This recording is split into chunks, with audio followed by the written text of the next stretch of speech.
Well, good morning. How are you, Mercy? I am doing fabulous today. How are you? Wonderful. It's a wonderful Wednesday, and I'm excited to have you join our podcast today. Um, Mercie Cheronye from Keller Williams, the Charlie Brown Realty Group out of the Dallas area. So super excited to have you with us today. And as you can see, my wife's always in our podcast as well, Jinmei, and so she'll be right there enjoying it with us virtually. Awesome. So we Thank wanted you. to get to, oh yes, of course, of course. We wanted to get to know you a little bit better and really for the purpose of being able to send referrals to you as well. And the more that we get to know you and our audience who will be watching this later get to know you, obviously people do business with who they like and trust.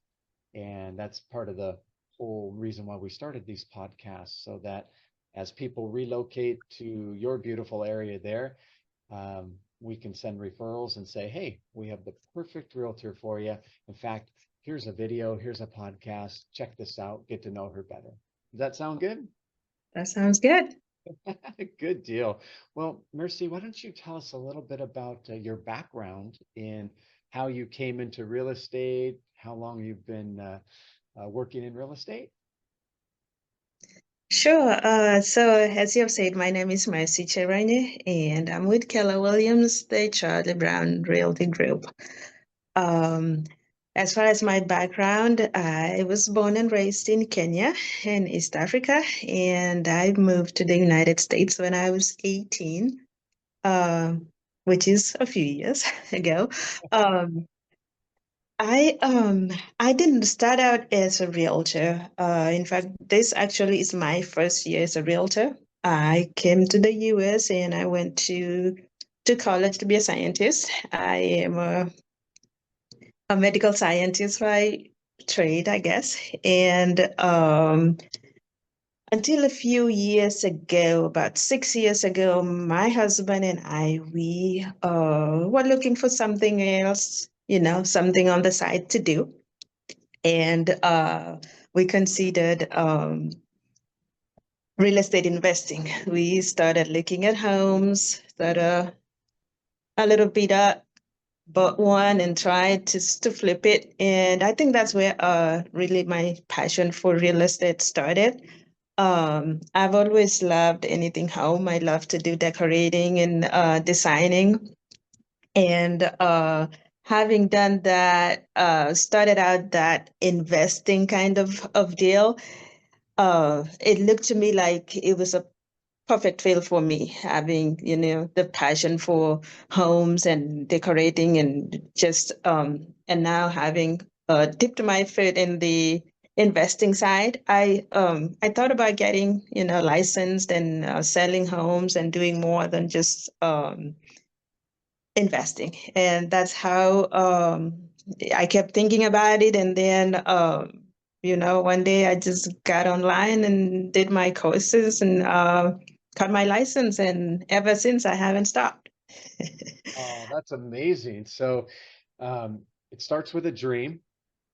Right. I love to do this. I love to decorate. I love homes. Hey, this would be fun to maybe get a fixer-upper, flip it. You get a taste of that. That's exciting. You're like, you know what? I want to do more. I want to keep going, right? Right.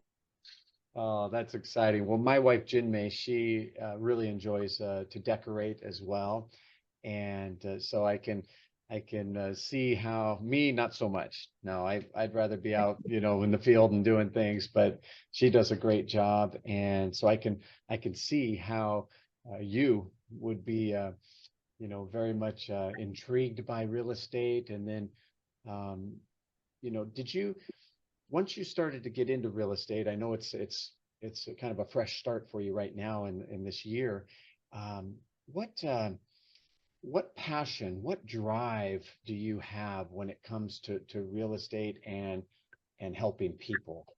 Can you talk a little bit about that?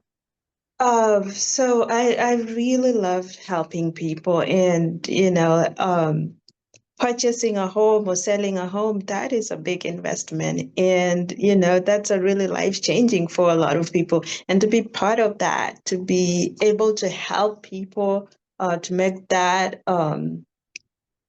investment, that really big investment in their lives, and be there for them and make it right. And I think that's really the drive here. The getting up in the morning and knowing that I'm working so hard so I can help somebody in one of their biggest investment is a really good feeling. And when it gets hard, the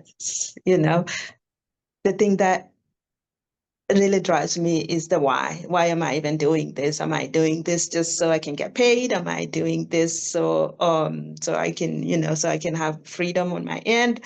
Am I doing this to help somebody and really feel like I've accomplished something by helping someone to to buy a home or sell a home, or so just having that strong why of why I'm doing it is what drives me to keep going, even when it gets harder. Yeah, I love how you mentioned your why. And I've heard others say they try to wake up with purpose, wake up with intentional thoughts. They know what they need to do, but more importantly, why they're doing it. They love their wife, they love their kids, their family. They want to take good care of them. And once we do that, we extend that out to our neighbors and to the community. We want to help them too. And I have to share that with you. That's how I wake up too. I wake up with every single day. I cannot wait. I'm a morning person. My wife, not so much, but she's right there to support me too. But I wake up, yes, it's a new day to help someone. I can't wait. Yeah. So it sounds like we share that. That's fantastic. So tell us a little bit about your market area. Um, you're in the Dallas area, the suburbs there. Can you tell us a little bit about how your market is going and you know what people can expect if they choose to move to that beautiful area?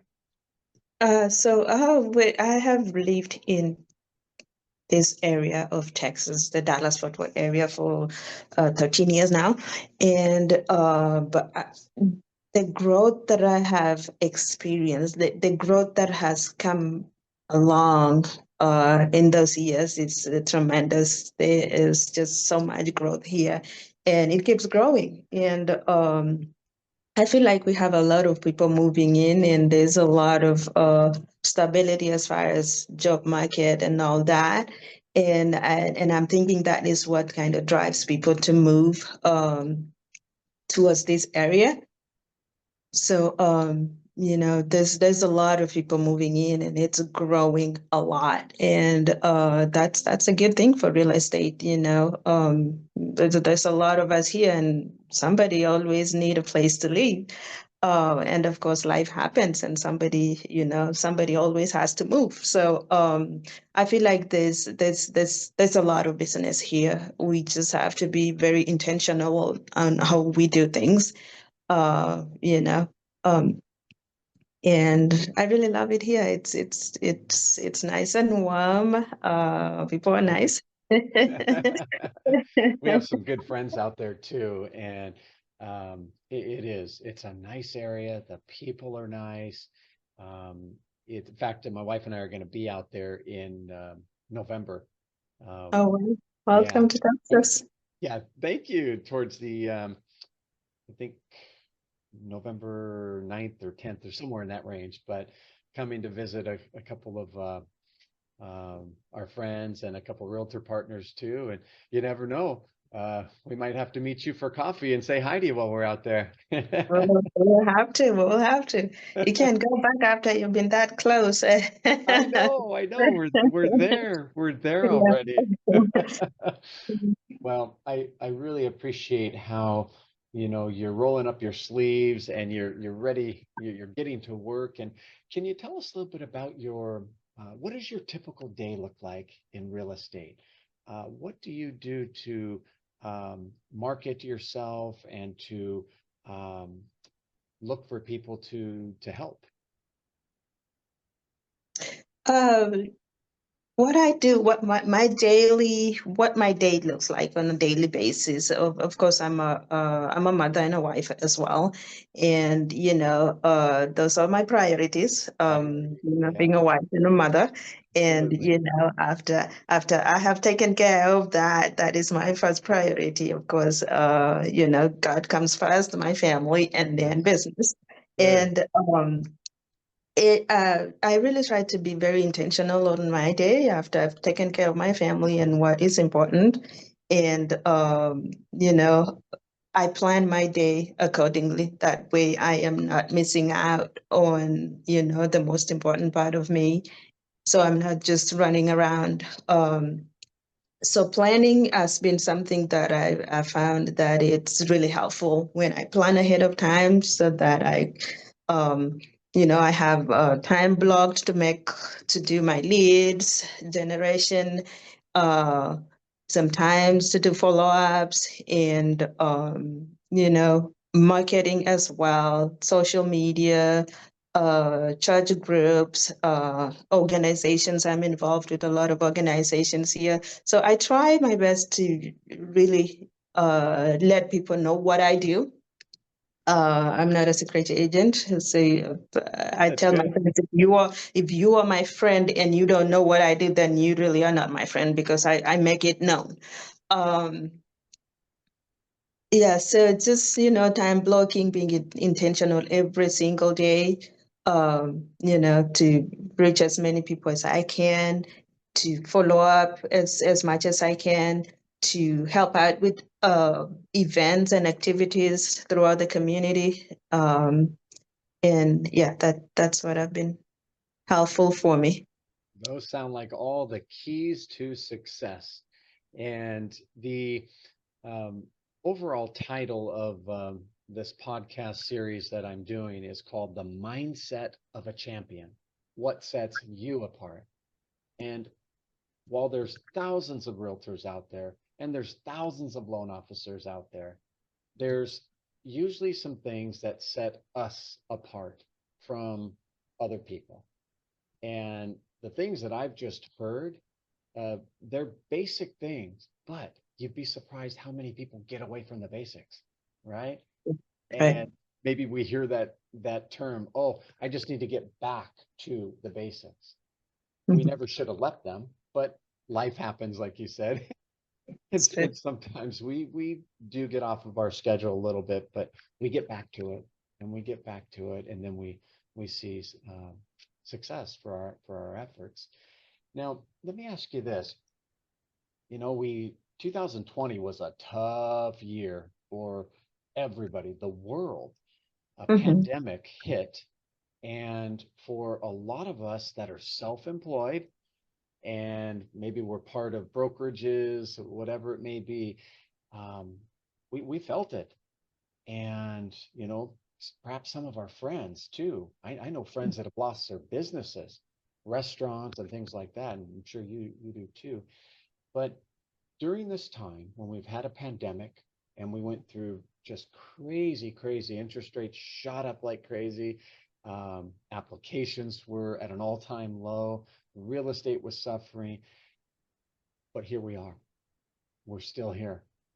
So, can you tell us a little bit about, and I know you just started within the last year or so, officially. However, you've been around it, you've been interested in real estate. What have you done, or what adjustments have you made to stay successful in these challenging times? I'll say the thing that really keeps me going, or that should keep us going, is just to keep working. Even when we feel like it's not going anywhere. There are times when a lot of people are not willing to sell or to buy because the interest rate is high and the standard of living is high, and it's just not as easy. Real estate looks like it is never a straight. It's always a curve. It's going up and down, and just doing the work. I would say just doing the work, because even during those times when it's difficult, there's someone that is looking to buy a home. There's someone that is looking to rent a home. There's someone that is looking to sell. If we don't give up and say, oh, it's really bad right now, then maybe let me look for something else. But if we just keep doing what we do Mhm. and even do more on the days that we feel like it's not going anywhere, I feel like we can get something done. We can get some business going. So I just say, just do the work. Do the work. I love that. It sounds so simple, but it's so impactful. Do the work. Stay the course, follow the plan, do the work. That's really well said.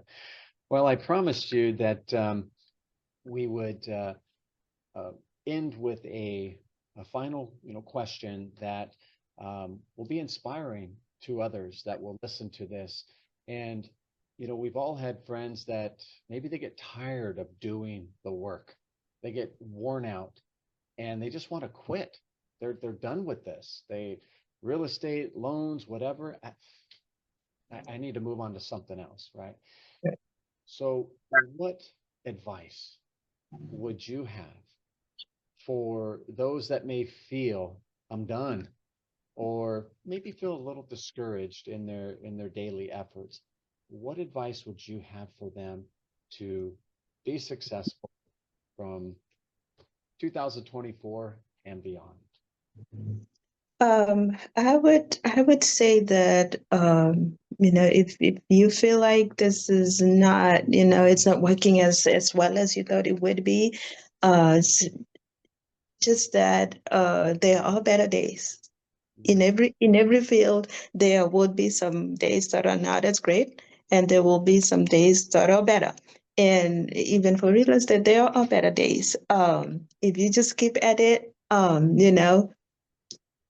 and really put in the work, when there is a time that it's a little low, and you keep at it, when it picks up, then you make up for those times that were a little low. There's always going to be a low time and a higher time or a better time. Just keep at it. If you're feeling burned out, just take a little care of yourself. Don't Yeah. don't let yourself go, because part of doing the work and really showing up as who you are is taking good care of yourself. That way you're not burned out and you're not getting stressed out. Make sure you take good care of yourself and just keep at it, keep doing the work, and there are better days. Yeah, that's such good advice. And sometimes I know in our business too, it's you wake up and you just know you have all these things looming on you. It's like, oh no, there's something with this loan that's going on. There's something with this one that's going on. I have to have some difficult conversations today, and it's like I just want to stay in bed, you know. But as you mentioned, there are better days. And I think that's the time when, me personally, I count my blessings. I think about all the good things I do have. I think about all the hundreds and hundreds of peoples and families that we've helped and how they felt about it. And I let that consume me. And next Right. thing you know, that peace of mind enters back in. Take that deep breath and you go take care of business. You share information that maybe is a little unpleasant sometimes, but guess what? We have a solution. We're going to fix this, or we have to pivot the loan this way, let's say, because of information that we found out that we didn't know before. And we just move forward one step at a time. Right. Right. So there's one question I didn't ask, and it's about life in Kenya. Beautiful country. Before we close, can you tell us a little bit about your home country? Well, Kenya is a beautiful country. I tell people that we are right on the equator, and the weather is always beautiful. So when I moved to the States, I moved to Boston, Massachusetts, and during the winters, I had a really rough time. Oh, Um, cold. it was way too cold for me. I was always reminded that I really live in a very beautiful, beautiful country, and a lot of community living. We are people's people, and Love we that. don't People's we don't people. we don't have a lot of privacy. We are always with people, and we love community, and we love being with people. Um, and that's something that has kind of helped me even in business. I just love people. It's just part of our culture. What about the animals and wildlife there? Can you speak a little bit about that? I've seen pictures, but is it real? Like, Oh yes, there's the big five really are found in Kenya and Tanzania, and the lion, the elephant, the is it buffalo, and yeah, so we have all those animals, and they're real. Like growing up there, I didn't think of them as a big deal until I grew up, and I was like, oh, okay. they're So real. they're a big deal. It was just part of what is there. And yeah. That's amazing. Well, I can see the reason why I ask about that background, and you nailed it with community. That's how you grew up. And there's no more perfect activity than real estate, where you are surrounded by people constantly. And our goal is to be surrounded by people and with people. No wonder it serves you so well today, Mercie. And I can't thank you enough for joining today. We really look forward to sending you referrals, those that are looking to move to that beautiful area out there in Dallas Fort Worth area. And, I can see your passion for people, for helping people. And that's the kind of realtor that we want to refer to and partner with. So thank you so much for joining this podcast, The Mindset of a Champion, What Sets You Apart. Now we know. Thank you again for joining us today, Mercy. Thank you so much for having me. Appreciate it. Sure, of course. Likewise. Yeah.